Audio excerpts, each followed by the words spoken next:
আমি কর্মীদের বলছি এদের যেতে দিন। প্রত্যেকটা জেলা পরিষদ, আজকে নদিয়া জেলা পরিষদ ওরা অনাস্থা আনছে, আমি বলছি ফেলতে দাও জেলা পরিষদ, 1 পয়সা দেবো না।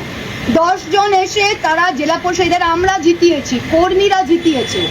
আজকে জেলা পরিষদের নির্বাচিত সদস্যরা বলছে আমাকে 10 লাখ টাকা দিলে আমি অনাস্থা পুড়িয়ে দেবো।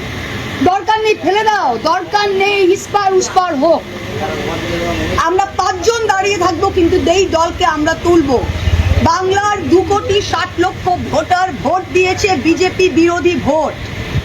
তারা বিজেপিকেও ভোট দিতে পারতো, দেয়নি, আমাদের দিয়েছে। সেই ভোটটা মমতা ব্যানার্জির ভোট, তৃণমূল কংগ্রেসের কর্মীদের রক্তের ভোট।